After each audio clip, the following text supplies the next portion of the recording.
Sir एक रोप वे की बात चल रही है कुल्लू में। कहाँ से कहाँ तक ये रोप वे बनना है और कितने लोगों को और किस तरह का फायदा होगा, खासकर पर्यटन के क्षेत्र को?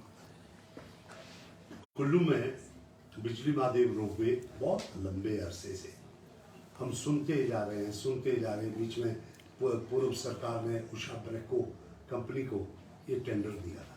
फिर जब मैंने विधानसभा में प्रश्न किया तो बताया गया कि उषा ब्रेको कंपनी जो है कोर्ट में चली गई और वो आर्बिट्रेशन में मामला चला गया है। आप सोचिए, सरकार ने पूर्व में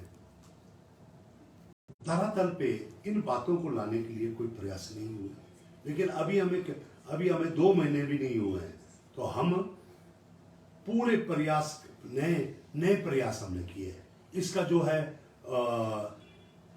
जहाँ से ये स्टार्ट होगा रोपवे, वो हमारा पीरडी नामक स्थान है, वो हमने नया चयनित किया। और जहाँ पे ये ऊपर जहाँ इसका स्टेशन बनेगा लास्ट बिजली महादेव के साथ में, उसमें भी हर आस्था को ध्यान में रखा गया कि देव जो परिक्रमा है या देवता के जो वहाँ पे सरोवर है या देवता का जो भी तो वहाँ पे कार्यक्रम है उसके साथ कहीं वो हस्तक्षेप ना हो। तो ये सारी बातों को करते हुए सिंगल लाइन जो है युद्ध स्तर पे काम किया गया। और आज मुझे खुशी है कि ये पूरा का पूरा जो है स्टेशंस डीजीसीए वालों को बुलाकर उनकी भी क्लियरेंस ली गई और ये स्टेशंस कोऑर्डिनेट्स हमने फिक्स कर दिए हैं। और मैं स्वयं वहाँ पे रहा, पूरा हमारा वन विभाग, जिला प्रशासन, सारे डीजीसीए के 2 दिन लगती बर्फ में पूरे हमारे प्रशासन ने बड़ी मेहनत की है। और आज हम इस जो है मुकाम तक पहुँचे कि हमने काफ़ी चीज़ें इसकी फाइनल हो चुकी है। और ये सारा मुख्यमंत्री जी के निर्देश अनुसार हुआ था कि हमने national highway logistic management limited जो एक नई कंपनी बनी है, वो जिसका जो उत्तरी क्षेत्र का कार्यालय चंडीगढ़ में है, उनके साथ मिलकर ये रोपवे प्लान किया जा रहा है। उसमें जो 40% पैसा है वो उनकी तरफ से आएगा, जो कि फंडिंग के रूप में दिया जाएगा। लेकिन जो इन्वेस्टर आएंगे उन्हें एक ऐसा माहौल दिया जाएगा कि सारी क्लियरेंसेस, जब वो इन्वेस्टमेंट बिडिंग करेंगे तो उससे पहले पटवारी से लेकर, पंचायत से लेकर, चीफ सेक्रेटरी से लेकर, डिप्टी कमिश्नर से लेकर, फॉरेस्ट से लेकर, पोल्यूशन से लेकर, कैबिनेट से लेकर सारी परमिशनें इन ऑर्डर होगी और सीधे कंपनी ने आना है अपनी बिडिंग करते हुए जो है उस काम को ग्राउंड ब्रेकिंग स्टेज पे हम अगले 3 महीने में पहुंचाने की कोशिश करेंगे, जो कि एक बहुत बड़ी उपलब्धि होगी। सर एक बहुत बड़ा मुद्दा उठाते रहे हैं विधानसभा में, हमेशा रोजगार से जुड़ा है, साथ ही साथ दवाइयों से जुड़ा है, क्योंकि जो भांग की खेती है लीगल करने की बात आप करते रहे हैं। तो क्या इस सरकार में आप इसकी पैरवी करेंगे कि भांग की खेती खासकर जो दवाइयों में यूज होती है तो वो लीगल हो? देखिए, लोगों को ये लगता कि जब हम भांग की बात करते हैं तो नशे की बात करते हैं। मैं उस भांग की बात कर रहा हूँ जिसमें दवाई तो है, नशा नहीं है। That is industrial hemp. Industrial plant एक ऐसा प्लांट है जिसमें नशे वाला पार्ट विल बी बहुत ही, जो कि मतलब नहीं के मुकाबले उसमें नशा नहीं होगा, लेकिन उसमें जो सीबीडी होगा, सीबीडी जिससे दवाइयां बनती है वो भरपूर होगा, जिसमें कैंसर की दवाइयां बनेगी, एल्जाइमर, आर्थराइटिस, बहुत सारी जो दर्द निवारक दवाइयां बनेगी। और ये इसके ऊपर मैंने खुद, हमारे यहाँ पे एडवोकेट देवन खन्ना जी हैं जिनको मैंने खुद सपोर्ट किया है और उन्हें एक पब्लिक रिप्रेजेंटेटिव होने के नाते हमने PIL जो है हाई कोर्ट में डाली है। और मुझे खुशी है कि 2 बारी हाई कोर्ट ने इंटरिम ऑर्डर देते हुए पूर्व सरकार को कहा कि आप पॉलिसी बनाइए जो भांग की खेती फॉर इंडस्ट्रियल पर्पस, इसका रेशा, इसकी जैकेट, इसके कपड़े और दवाइयां, उसके लिए पॉलिसी बनाइए। ये एक प्राकृतिक पौधा है, इसे हमने नहीं उगाया है, प्रकृति में ये उगा है। इसके जो आप नशे वाले, हम नहीं कह रहे कि नशे को आप बढ़ावा दीजिए, नशे वाले पार्ट को खत्म कर दीजिए और लेकिन जो दवाइयों वाला पार्ट है या रेशा है या हमारे जो एक बहुत बड़ा हैंडलूम हैंडीक्राफ्ट के लिए इसका हम गांव में इस्तेमाल करते रहे हैं पहले भी, आगे भी इसकी कई इंडस्ट्रीज सेटअप हो सकती है। जब उत्तराखंड में पॉलिसी है,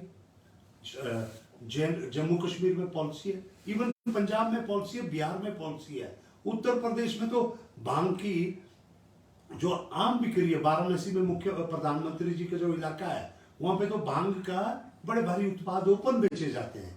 तो ऐसा क्यों है कि हिमाचल में ही हमने पॉलिसी नहीं बनाई है? मैं समझता हूं हम इस पॉलिसी को लेकर गंभीर हैं और हमें इस पॉलिसी को लाना होगा। भांग को नशे के लिए नहीं, भांग को दवाइयों के लिए, खासतौर पे कैंसर के लिए बहुत बड़ा कारगर है। और पीछे तो कोरोना में इजराइल ने साबित किया कि उन्होंने कोरोना में दवाई भांग से बनी थी, और बहुत सारी ऐसी बीमारियां, ट्यूमर से लेकर कई बातें जो को लेकर जो है भांग की दवाइयां बनती। आज वो सारी दवाइयां अमेरिका से इंडिया आ रही है और हमारे पास बेस्ट क्वालिटी की चीज पड़ी है, हम उसकी दवाइयां बना रहे नहीं है। मैं करता हूँ मात्र ये कहने का कि नशा है, हम नशे को प्रोत्साहन की बात बिल्कुल नहीं कर रहे, लेकिन जो है cannabis for medical and industrial use we should have a policy and a very good policy, क्योंकि we should be the nodal state for this. Where आज हेम्प के ऊपर मैं देख रहा हूं कि उत्तराखंड को नोडल स्टेट बनाया गया है। ऐसे में हम हर चीज में पिछड़ते जा रहे हैं, तो हमें जरूर इसके ऊपर पॉलिसी लेकर आना चाहिए। सर, करीब 1.5 महीने से जो है सीमेंट प्लांट बंद पड़े हैं, 2 सीमेंट प्लांट, तो इसको लेकर किस तरह की डायरेक्शंस हैं अब, और क्या ये जल्द खुल पाएंगे या फिर इस तरह की समस्या चलती रही आगे? देखिए, इसके ऊपर मुख्यमंत्री महोदय बड़े जो है एक उन्होंने पूरी सिचुएशन को मॉनिटर किए हुए हैं। उन्होंने साफ कहा कि हम जो है ट्रांसपोर्टर्स के साथ हैं, लेकिन अब ये जो बड़े घराने हैं उनके पीछे, उनको किन का पीछे से जो है, उनके कौन ऐसे लोग हैं जो उन्हें इस ऐसे कदम के लिए विवश कर रहे हैं। मेरे ख्याल से एकदम से उनका ये डिसीजन जो बिल्कुल भी किसी के गले नहीं उतर रहा कि नई सरकार बनी, आपने ना बात की ना चीत की और आपने प्लांट बंद कर दिया। तो ऐसे में मैं समझता हूँ कि उनके इरादे को उसके पीछे कुछ और मंशा मुझे लग रही है, और ख़ास तौर पे वो जिसके साथी हैं उन लोगों को ज़रूर उन्हें सलाह देनी चाहिए कि हिमाचल के हितों के साथ खिलवाड़ ना करें, और हिमाचल के लोगों के साथ जो है उन्हें उनकी जो मैं कहूँ सहजता और जो बोले वाले लोग यहाँ के हैं उन्हें कम से कम किसी रूप से ऐसा दबाव डालने की कोशिश ना करें। और मुझे उम्मीद है कि मुख्यमंत्री जी ने और उद्योग मंत्री जी ने बड़े, और हमारे जितने भी चुने हुए वहाँ के प्रतिनिधि हैं वो इस बात को पूरा ध्यान में रखे हुए हैं, और जल्द इसके ऊपर कोई फैसला होगा। और उम्मीद रखते हैं कि सभी लोग इस मामले को सुलझाने में केंद्र की सरकार भी हमारा सहयोग दे, तो ये एक बहुत बढ़िया हो।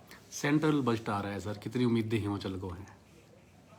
केंद्र का बजट जब भी आता है तो हर प्रदेश को उम्मीद होती है, और इस सरकार का ये आखिरी बजट है पहाड़ी राज्य होने के साथ में।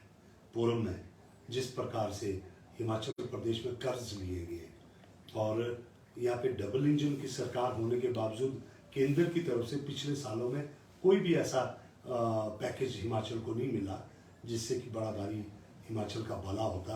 लेकिन ऐसे में आज आर्थिक स्थिति हिमाचल की इतनी अच्छी नहीं है, तो जरूर हिमाचल को वन हमारे पास है, जल पहाड़ों से बह रहा है, बिजली के लिए हमारा दोहन हो रहा है, सीमेंट यहाँ पे बन रहा है, सारी चीजें।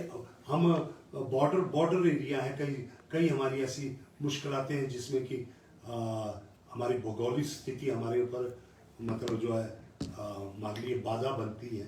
तो ऐसे में जरूर उम्मीद रखेंगे कि हिमाचल के लिए स्पेशल कुछ हो, और ख़ास तौर पे कनेक्टिविटी, सुरक्षा के लिहाज से, पर्यटन के लिहाज से, और यहाँ पे विद्युत दोहन है, या हिमाचल में जो अभी अब ग्रीन स्टेट बनता जा रहा है, ग्रीन स्टेट बनने का एक संकल्प लिया है हिमाचल ने अगले कुछ महीने में, इसके एवज में हिमाचल को इस बजट में ज़रूर कुछ मिलना चाहिए। ठीक।